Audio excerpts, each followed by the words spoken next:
আসসালামু আলাইকুম ওয়া রাহমাতুল্লাহি ওয়া বারাকাতুহু। সম্মানিত দিনী মুসলমান ভাই বোনেরা, আল্লাহ তাআলার হুকুমে আপনারা ভালো আছেন,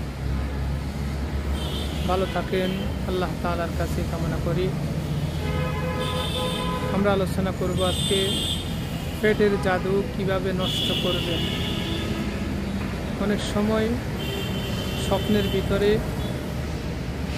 জিন্নাতে মানুষদেরকে জাদু খাওয়াই দেয় খানার মাধ্যমে, আবার অনেক সময় মানুষের পক্ষ থেকেও জিনে পেটের ভিতরে স্বপ্নে যোগে খাওয়াই দেয়, যার কারণে রোগীর পেটের ভিতরে বিভিন্ন সমস্যা দেখা দেয়। আর যদি পেটের ভিতরে যদি জাদু থেকে যায় তখন ওই রোগীটা কখনো সুস্থ হয় না। এই জন্য পেটের জাদু আমরা সহজে কীভাবে নষ্ট করব, এর জন্য আমাদেরকে সর্বপ্রথম কিছু লবণ নিতে হবে।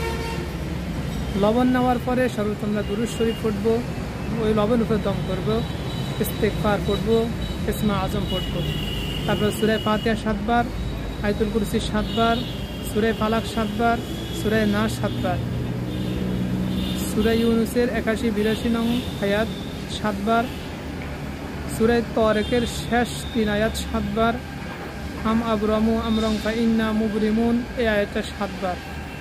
শেষে আবার দুরূদ শরীফ পড়ে প্রত্যেকবার ওই লবণ উপরে দম করবে।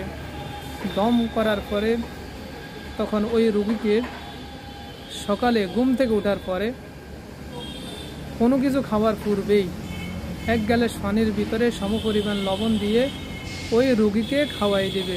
ইনশাআল্লাহ তাআলা ওই রোগীর পেটের জাদু বমির সাথে বের হয়ে যাবে। অর্থাৎ যদি পেটের ভিতরে জাদু থাকে তাহলে ইনশাআল্লাহ তাআলা রোগীর বমি হবে, ওই বমির সাথে রোগীর সকল জাদু বের হয়ে যাবে।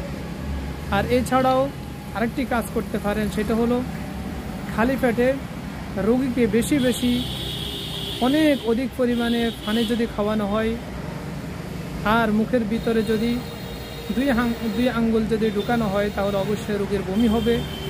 এই বমির সাথে রোগীর সকল জাদু বের হয়ে যাবে।